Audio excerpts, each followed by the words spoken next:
There's nothing to change but self. There is nothing to change but self. Let's break this down, this juicy subject, which is self-revealing, frustrating, liberating, all the flavors of the human experience in this one little term. There's nothing to change but self.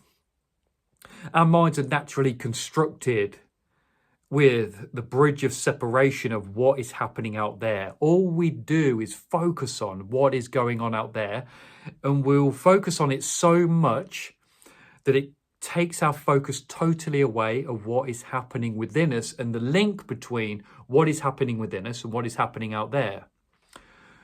We're going to learn about force and power.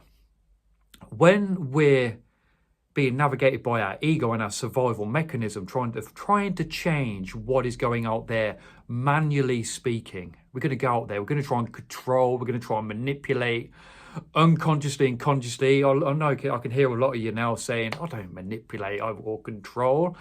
This is really an enlightening moment of our own neurosis, of really how much we are trying to control what's going on. Control is when we start to go out there.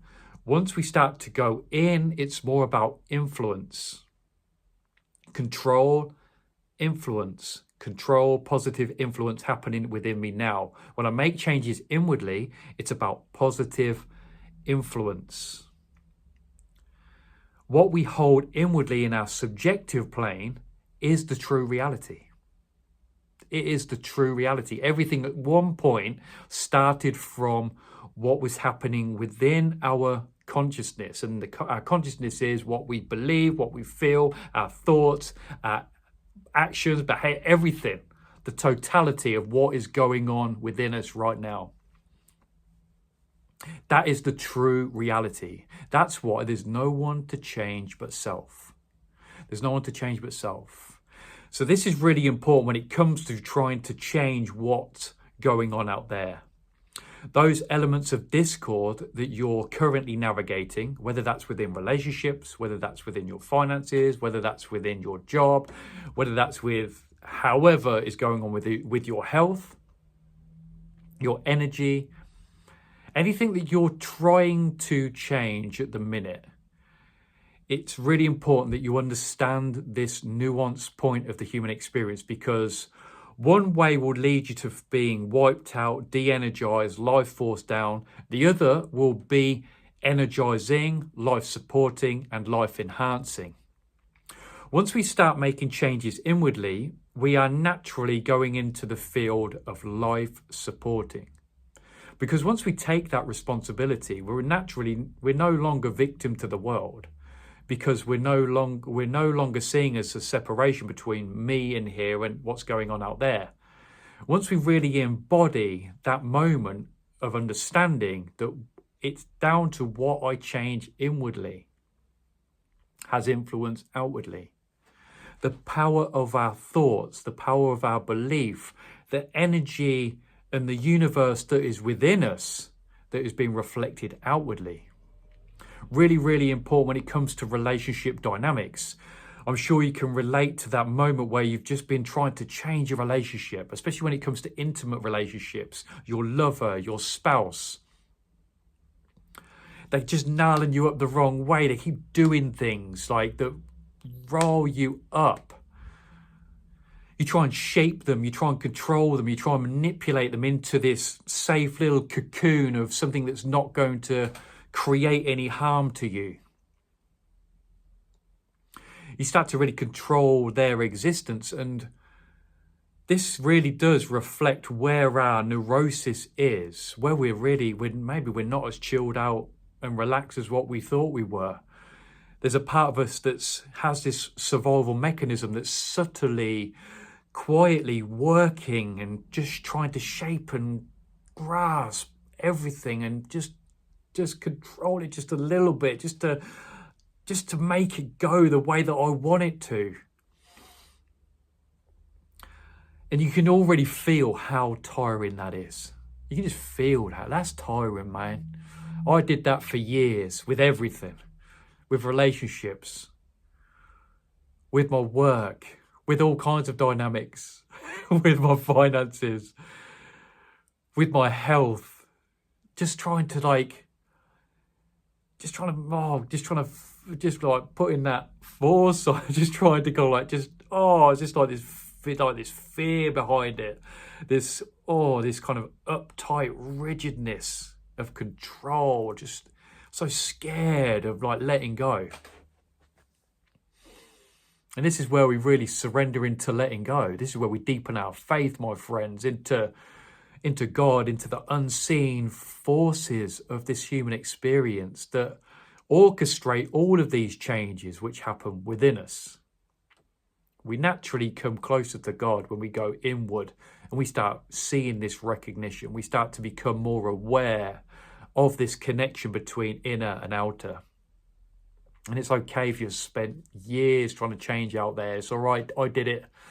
Spent years doing it. Oh God, I think I almost fell in love with it at one point. Fell in love with the pain. I'm in love with the pain. I just love the pain so much. I'm going to keep doing it. I'm going to keep adding more resistance to it. Why the fuck not? Just going to keep doing it, man. It's like, let's lose another couple of years. Just fighting against the current of life. But then, boom, things shifted. Then I really started to have this like light coming into my consciousness of Alex, this kind of, they give me a little nudge from my spirit here, yeah, man, it's like, you see now, boy, you observe what's going on, you observe how your inner is connected. Let me just throw this in here. Let me bring in a thought of someone. There they are, boom, 10 seconds later, they're coming in, dropping in. I start to feel into making a change. There's someone who I perceive as angry. Oh, yeah, there's them angry people that I keep blaming for being angry. Maybe if I try and see them in a different way, maybe if in an inward space within my imagination, I hold them in mind as not being angry. I hold them in mind as being joyful, loving, relaxed, as God intended them to be. And what do you know? They change. Sometimes takes a little bit of time, but that's where devotion comes in. We've got to forget about our inner child that wants things now. We've got to soften them down, him and her, we got to allow it to be okay, man. We could just relax a little bit. We just keep holding that person in mind. This is where devotion comes into play. This is where loving devotion is your anchor, really, when it comes to navigating this. You got to forget about being impatient. You got to allow the rhythm of love and God to go at its own pace. And the more we surrender and let go of the process, the quicker things go anyway. So we're essentially our own worst enemy anyway, all of the time, pretty much. Yeah. So yeah, make those changes within. Start to see it. Start to see the subtle nuances of what's going on in your world. Start seeing, maybe if I see this situation differently, maybe that will be the outcome. Once again, letting go of that impatient child that will want that situation to change tomorrow, because that resistance that's given in by that inner child will make the situation last longer. So once we soften and heal our inner child and that impatient nature, we surrender to the rhythm of life, things will change quicker.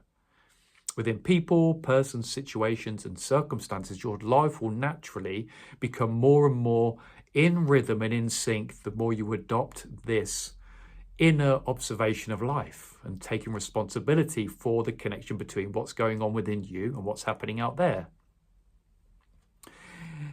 The journey of true empowerment through radical honesty, self-reflection, self-contemplation, self-observation, changes, making those changes inwardly and having fun with it along the way. Have fun with it. Have fun. God wants you to have fun, man. He wants you to have fun with it. He's like, just make the changes, man. Just make those changes. Be light-hearted, be joyful, be playful about it. If things don't change straight away, so what? We got eternity, man. we got eternity. We got eternity to play around with it. So why not just take your time? There's no rush. Yeah. Well, my friends, wherever you are in your journey of realization of this, it's cool. Wherever you are, sending you so much love. And I cannot wait, and I'm so excited to see you in the next video.